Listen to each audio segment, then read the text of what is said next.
Y bien, estamos con Juan Manuel Benítez, es economista, es un experto en inversión pública, ha hecho un estudio, un asesoramiento sobre la inversión en 7 regiones del país. Y con él vamos a hablar acerca de la calidad de la inversión pública precisamente. Señor Benítez, buenas noches, ¿qué tal? Comencemos directamente con el tema del Cusco, de esta emergencia. ¿Cuál es su apreciación? Digamos, desde el punto, da la impresión de que no hubiese prevención. En el Cusco ha habido deforestación, me parece que el cauce de los ríos no los mantienen, y entonces cuando hay una inundación, cuando hay mucha lluvia, simplemente el desborde ocurre de manera mucho más fácil que antes. En fin, quizás con obras de prevención o con un poco más de prevención en general, se hubiese podido evitar tanta devastación.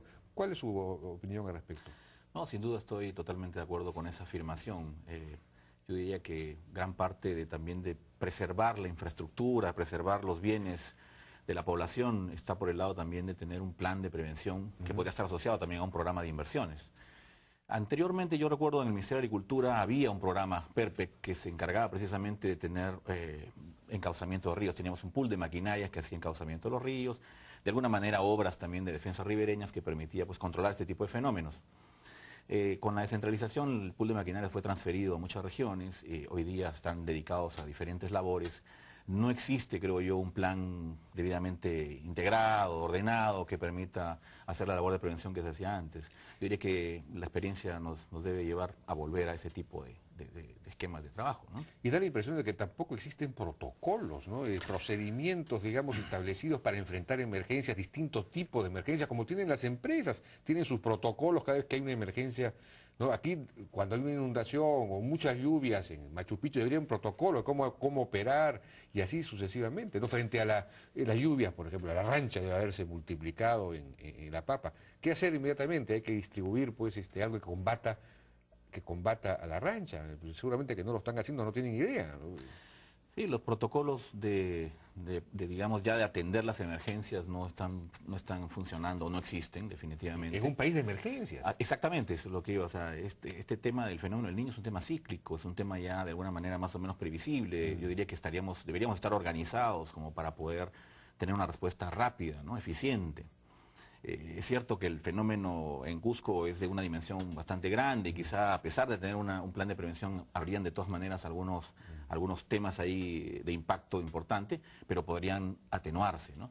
Esto yo creo que es una percepción ya, digamos, que se está dando permanentemente en los gobiernos regionales, que ven de alguna manera los temas de prevención como un tema de un gasto, que distrae recursos y que más bien podría ser a la larga un gran ahorro para el país en términos de preservar, repito, infraestructura, bienes, vidas humanas. La gente puede ser al presidente regional o al alcalde, lo que le interesa es la obra, inaugurar la obra, pero eso de hacer prevención o mantenimiento siquiera. Ahí hay otro punto importante, el tema del mantenimiento. Hacemos inversión, pero luego no nos preocupamos de hacer el mantenimiento, entonces cada 5 o 10 años estamos construyendo las mismas carreteras, estamos haciendo los mismos canales, etcétera. Sí, por supuesto. Y seguramente hay menos negocio en el mantenimiento también, aparte menos negocio económico y político. Sí. Entonces, bueno, ¿cuál es su impresión acerca, o luego de sus estudios, de la calidad de la inversión pública regional, de los gobiernos regionales en este momento? Bueno, yo partiría señalando de que... Ahora que tienen plata, ¿no? Claro, hay una idea, digamos, muy difundida respecto a que hoy día ya el tema de la preinversión no es un gran problema. Se dice de que hay muchos proyectos de inversión pública que están viables, que entonces pueden ser llanos de ejecución. Sin embargo, cuando uno analiza la calidad de estos proyectos se encuentra con algunos problemas, ¿no? Entonces, algunos están entrando en verificación de viabilidades o en el momento de que pasan de la factibilidad a los expedientes técnicos hay una diferencia enorme de costos que de alguna manera hace que el proyecto prácticamente vuelva a una foja cero o a revisión. Y entonces ahí empieza el tema de la preocupación porque qué está pasando a nivel de la O sea que el SNIP no está funcionando bien, es decir, no es un control adecuado, ¿no? Probablemente el SNIP tiene las normas adecuadas, el tema es cómo se aplica. Ya esta descentralización que ha habido masiva, de alguna manera ha hecho también de que hayan, pues, por el lado del responsable del SNIP, poca capacidad de control, hay que decirlo también de esa manera, ¿no? O sea, hay que soltar un poco la rienda, pero hay que de alguna manera hacer un control para evitar que efectivamente hayan, pues, estas filtraciones de proyectos que no son de buena calidad. el trabajo que hicimos nosotros fue más bien de asistencia técnica precisamente hacia estos 6 gobiernos regionales, 7 con el Cusco que todavía no lo hemos cerrado.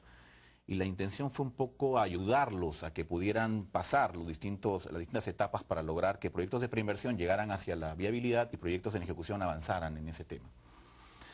Trabajamos en estas 7 regiones con 2 especialistas en cada una de las regiones que vivieron allá 5 meses. Este programa está financiado por el BID, es un apoyo de la Secretaría de Descentralización. Y lo que se hizo fue trabajar con los equipos de los gobiernos regionales. Y aquí hay algo muy interesante, porque también se dice que no hay capacidades en los gobiernos regionales. Yo creo que eso de alguna manera es un mito. Yo creo que ¿Sí hay capacidades? Sí hay capacidades, sí hay profesionales. ¿Pese a los sueldos bajos? Sí, pese a los sueldos bajos yo diría que hay profesionales rescatables. Yo diría que hay una mala política en todo caso de capacitación, que esa lamentablemente se queda en algunos pocos. El nivel de consultores en algunas regiones no es el mejor. Pero nosotros hicimos un plan de trabajo con estos funcionarios y logramos sacar de una cartera aproximadamente de 1.400 millones que teníamos, le logramos pasar al siguiente nivel alrededor de 650 millones de soles, que da un aproximado de un 50%. Y esto fue sobre la base, repito, de tener simplemente proyectos de envergadura, que es un tema también que habría que mencionar. Hay una atomización enorme de la cartera de proyectos en los gobiernos regionales. Hablamos de 520 proyectos, 600 proyectos, 300 proyectos. ¿Y eso a qué se debe? Lo cual, bueno, ahí entra un tema que me alejo un poco de lo primero, que va por el lado de estos mecanismos participativos que existen ahora para el tema de presupuesto. Esos son nefastos. Claro, o sea, a la larga se ha convertido en una gran torta que todo el mundo quiere una parte y entonces... Hay que repartir por igual a todo el mundo. Claro, entonces cuando a mí me toca 100.000 soles y volteo a ver y tengo que hacer una irrigación ya no me alcanza, entonces pienso en una plaza, o tal vez pienso en un pequeño estadio o una plaza de toros o lo que fuere. Entonces ahí creo que hay un tema importante, no se están centrando las prioridades regionales y que no cuadran con las prioridades locales, de tal manera que uno incluso puede hablar de un programa multianual de inversiones que derive también en un programa o un presupuesto multianual también. Y quiere decir que entonces a la hora de que uno dice, bueno, esta es la torta que tengo hoy día, hay que tomar en cuenta que empecé proyectos y que tengo que terminar su ejecución, porque hoy día ni siquiera eso se mira. O sea, simplemente estamos metiendo más proyectos en la cartera y eso nos lleva pues a una dispersión enorme de los recursos. Entonces, ningún gerente, pues ningún comité de gerencia en un gobierno regional puede seguir pues 520 proyectos. Claro. Tendrían que estar reunidos pues probablemente 2 meses y sin salir a ningún lado para poder manejar eso. Nosotros lo que hicimos fue un ejercicio muy sencillo, identificamos proyectos importantes de envergadura, que a la larga fueron más o menos alrededor de 16 proyectos, 15 proyectos por cada una de las regiones, y logramos juntar este paquete de 1.460 millones de soles, y lo que hicimos fue establecer pues una ruta crítica en cada uno de ellos y empezar a hacer seguimiento, ¿no? De acuerdo. Bien, nos ha ganado el tiempo, pero es interesante lo que usted ha señalado, porque ha tocado los puntos críticos de la inversión regional. No es posible que esta inversión esté tan atomizada y que entonces estemos perdiendo posibilidades de desarrollo, ¿no? Finalmente se trata de generar, de desarrollar la infraestructura, que es en lo que estamos muy débiles, ¿no? Sí, efectivamente, tenemos una brecha, según el cálculo último de IP Afin, de 37.000 millones de dólares. Claro. Esto está concentrado básicamente en transportes. Vemos que hay un impulso importante en estas regiones en temas de transportes también, pero todavía creo que sin duda estamos muy lejos.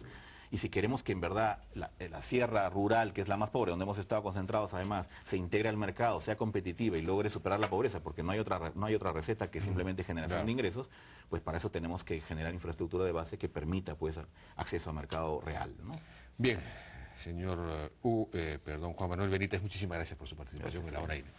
Vamos a una pausa, regresamos con Salvador Heresi, alcalde de San Miguel, y finalmente vamos a estar con Gonzalo de las Casas de la Junta de Creadores de América TV por el asunto Crucillato. Regresamos.